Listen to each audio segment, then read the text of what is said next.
25 Clues and Foreshadowing from Episode 5, Eastwatch. Let's start off by saying that something's up with Bronn's story. The theme seems to be the same in all of his dialogues and when other people mention him. And that theme is betrayal and death. He has been clear about not being loyal to Jaime. We get a mention of that at the very beginning of this episode, when Bronn says that he won't stick around with Jaime if they have to fight dragons. Cersei later reminds us that Bronn betrayed Jaime as well by setting up that meeting with Tyrion. And then there's been a lot of talk about one of them killing the other. Like when Bronn says that until he gets paid what he's owed, he's the only one who gets to kill Jaime. Only I get to kill you. And also in the cellars when Jaime mentions that he might accidentally kill Bronn. Today might be the day I kill you by accident. There's definitely something brewing there for the near future. And I think it will have to do with Bronn ultimately picking Tyrion over Jaime. Or maybe even another side. There's a quick mention of Jaime killing the Mad King in this scene. I sit on her father's throne, the father you betrayed and murdered.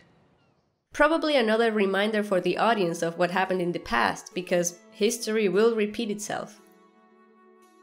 The scene where Jon pets Drogon and does not get eaten was probably a lot more important than we think. Yes, it was meant to show us his Targaryen side, that much was obvious, but I think Jon making a close connection with a dragon was needed to be shown, because it's going to come into play later on in the season. I discussed in another video the prediction for a parallel between Jon and Dany, when we saw in the trailer that Jon was trapped in a circle surrounded by enemies, just like Dany was right before she got saved by a dragon. And now this scene seems to be the beginning of that parallel because Dany also had a similar close connection scene with Drogon before he came to save her in that circle. So we shall see if it also happens to Jon. If that is truly what is being foreshadowed in that scene, then it's very interesting that the next scene we get after that is Bran warging a raven that's flying past the wall. Bran being able to warg a larger flying animal has been one of the most popular fan theories. And this could be the foreshadowing for it. If we're shown Bran warging these flying ravens who are so far away from him going past the wall, it wouldn't be jarring to see him warging a flying dragon who is also past the wall. And that's what foreshadowing is all about. Bran may need to get a bit more powerful before he does this though, and he better hurry up. After Jon touches Drogon, he has a conversation with Dany that goes from the topic of helping people to the topic of getting stabbed in the heart again. Judging by how many times this type of conversation has happened, I would say that this is something that we definitely shouldn't ignore. Someone might get stabbed in the heart with a knife for the benefit of others again. And speaking of giving your life for others, this conversation is interrupted by Jorah's arrival. Could they be trying to foreshadow Jorah's fate with this introduction? Will he give his life for the benefit of others? I'll say more about this later. But also, the next scene after this could be meant to show us where Jorah will have to go through this, beyond the wall. The continuity between the Bran scene and the Archmaester scene is clear. They've just received the message Bran told Maester Walken to send. But I love to see Sam included in here. When he mentioned the time he met Bran Stark, I got really excited because that's what I talked about in earlier videos. I was hoping to see this connection between Sam and Bran, and now that Sam is heading north, more than likely to Winterfell, I am convinced that they will meet again and work together. And Sam will probably be one of those great men that he was tired of reading about. In this scene, the Archmaesters also curiously mentioned two seemingly random characters from Westeros history, but I highly doubt they were random. Mentioning Jenny of Oldstones is a huge hint to those who know the lore. In the show, the Archmaester said that she claimed to be a descendant of the Children of the Forest, but book lore says that she claimed to be a descendant of the First Men instead, although she did have a Woods Witch as a friend who Jenny claimed to be a child of the forest. Whichever canon you want to go with here, hearing about the Children of the Forest yet again after that Jon and Dany scene in the cave makes me wonder if we will actually see another one this season, possibly Beyond the Wall. Or if someone similar to Jenny of Oldstones will come into the story. We wouldn't even need a new character. This could be Mira Reed's next role. House Reed has the same type of connection to the Children of the Forest and the First Men that Jenny of Oldstones claimed to have. So maybe there's something there. Maybe we will see Mira again and at least one Child of the Forest. But that's not all of it. Jenny's Woods Witch friend, who is believed to be the ghost of Hight in the books, also talked about the prince that was promised prophecy, and said that they would be born from Ares, later known as the Mad King, and his sister Rayla, which is why their father made them marry each other. This is pointing directly to Jon and Dany again being potential candidates for the prince who was promised, since they're both descendants from Ares. And in the books, the ghost of Hight's prophecies have been proven to be very reliable. Now, mentioning Lodos throws me off a bit because I want to connect him to Euron, but I see no good connection there, except maybe that he will lose to Dany because Lodos lost to Aegon the Conqueror. But Lodos drowned himself instead of fighting, and I don't see Euron doing that. Although Lodos claimed to be the son of the drowned god, and Euron claims to be the drowned god. But other than that, maybe Lodos was mentioned because there was one Ironborn in later years who claimed to be Lodos Reborn, and tried to start a rebellion, but then he had his head cut off by Lord Goran Greyjoy, who sent it pickled in a jar to King Aenys. So who knows, maybe that's how Euron will die.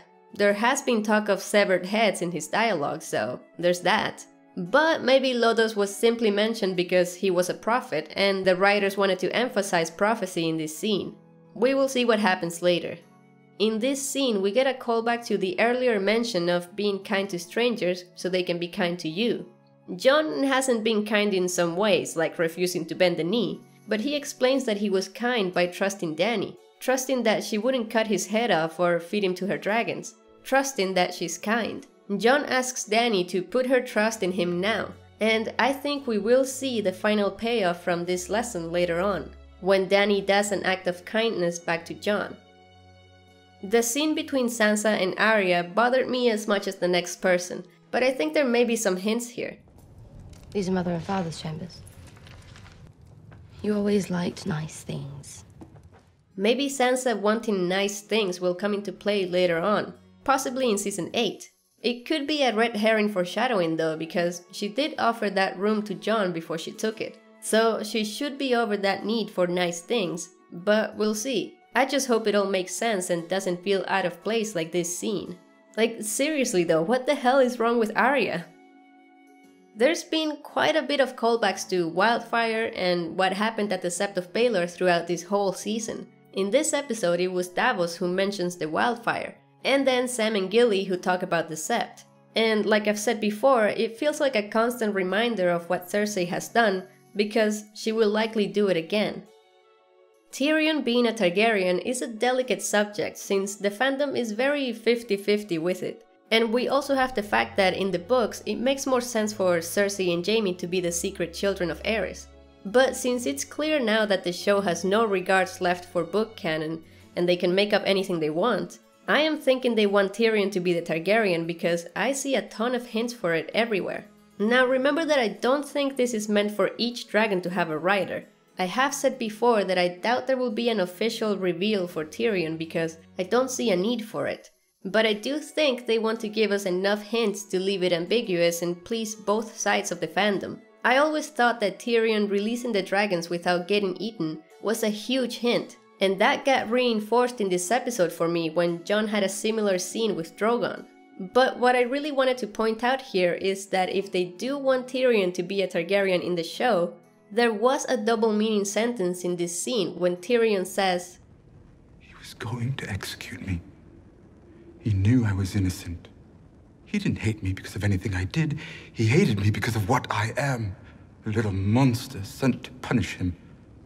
Tyrion basically says that Tywin wanted to execute him for what he is. And he of course means that he is a dwarf, but Tywin would also want to execute him for being a Targaryen. Targaryens are connected to dragons, and dragons can be called monsters, which is another word that Tyrion uses. So yeah, just an interesting double meaning there. Dany's request to Cersei is mentioned, and then we see Gendry. Maybe simply because he will end up going on this mission that Tyrion just mentioned to Jaime, and we don't know it yet. Or maybe because he will have a big role to play during this mission. I mean, why else bring him back if not? We do see the Hound in the preview wielding Gendry's hammer, making us think that he has died. But I still have hope for him. I think they know that we pick up on any little hint that they put in trailers and previews. So they probably just put it there to throw us off. Maybe Gendry just got injured and that's why the Hound took his weapon because he couldn't wield it anymore. But we'll see. After this, Davos goes on to mention a couple interesting lines. Safety is never a permanent state of affairs. This applies to the entirety of Westeros, but I wonder if it will affect specific people more than others. People who feel very safe, like Cersei. Or people who have been literally told that they're safe, like Bran. You're safe. I'm as safe as anyone can be now. You don't need me anymore. Or Sansa. I want you to be safe. I am safe. Many options here, but I think the foreshadowing is more general than anything. The second interesting line from Davos was, Nothing fucks you harder than time. and this also feels like a general foreshadowing. They might just run out of time and not be ready for when the White Walkers get past the wall. When I first saw Qyburn asking Cersei if she wanted something for it, I immediately thought of her being pregnant, but I also thought that Qyburn could be asking her if she wanted to abort the baby because maybe it wasn't Jaime's and it was Euron's. It wouldn't be the first time that Cersei lies about who the father of her children is, but I quickly dismissed this when I remembered that Euron is off keeping Casterly Rock under siege probably, and also Cersei said that she wouldn't give him anything like that until the war was won. I think she is truly pregnant though, and that the baby is in fact Jaime's, and Qyburn was just asking Cersei if she wanted something for it because of the incest taboo and what people would think. But Cersei doesn't care anymore, as we see later. There's a few interesting theories about what will happen with this baby, but no matter what it ends up being, the baby is definitely going to play an important role in Cersei's story, and it would be perfect if it was related to her death.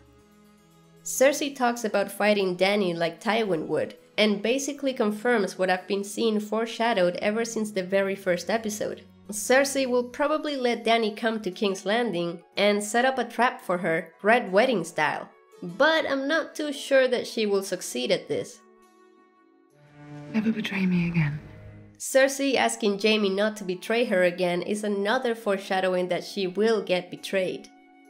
There was one thought throughout this whole episode that kept nagging me, and it had to do with Gendry's parentage. If you didn't know, there is a very popular theory for the show that claims that the baby Cersei talks about in the first season, the one that she quote-unquote lost, is in fact Gendry. And I thought it was curious how there was a Gendry scene before and after the scene where Cersei talks about being pregnant.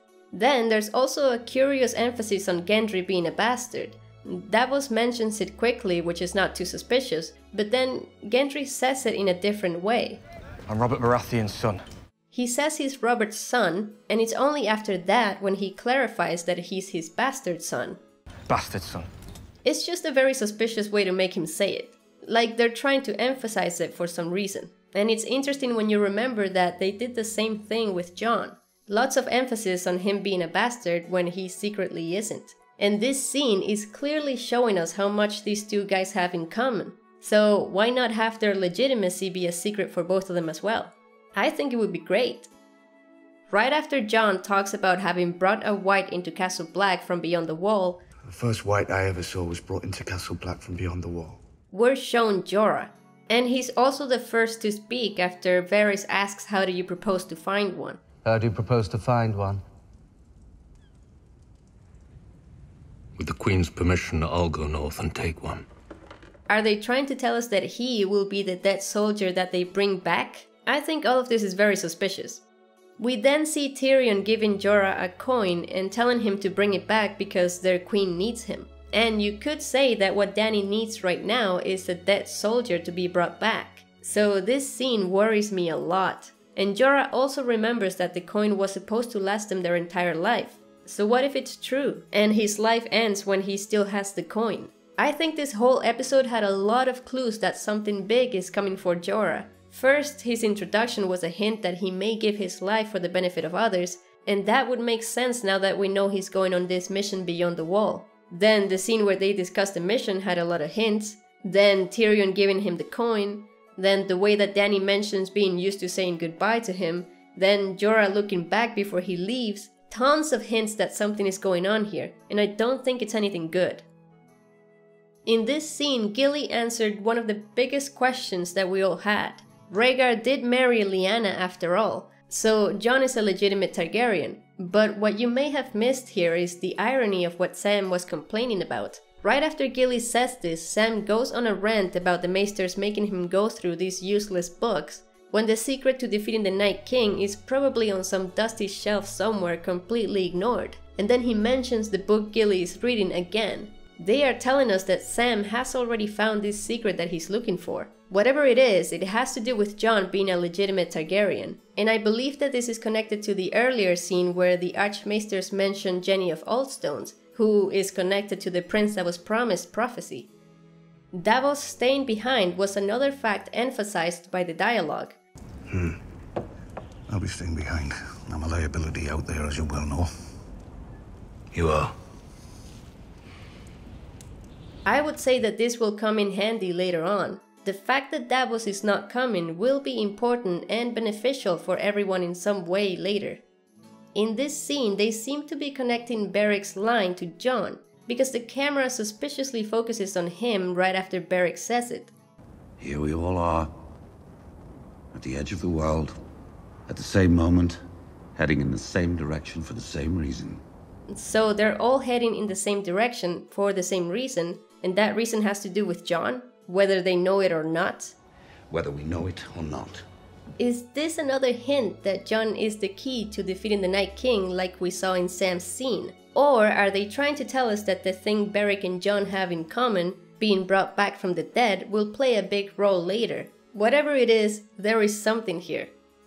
Now, I wonder if the way the camera moves here has any significance, because it kind of feels like it does. But we won't know for sure until the next episode. I'm not sure if the order in which every single guy is standing has a meaning, but it's interesting how the camera lingers on the Hound at the back. And we know that he will be important later thanks to the quick clip that we saw of him in the trailer, where he's at the dragon pit drawing his sword. Was this the box where they were keeping the white? Did the Hound come out of the box? Was the Hound turned into a self-conscious white, sort of like Benjen? Or was it Jorah, like all the foreshadowing seemed to be showing, and they're just trying to throw us off with this clip?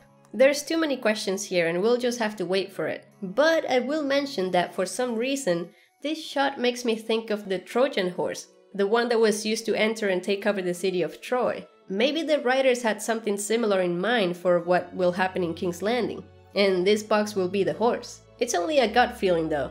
And with that, I will end the video. Leave a like if you liked it, subscribe for more. Thank you so much for watching, and I will see you in the next one!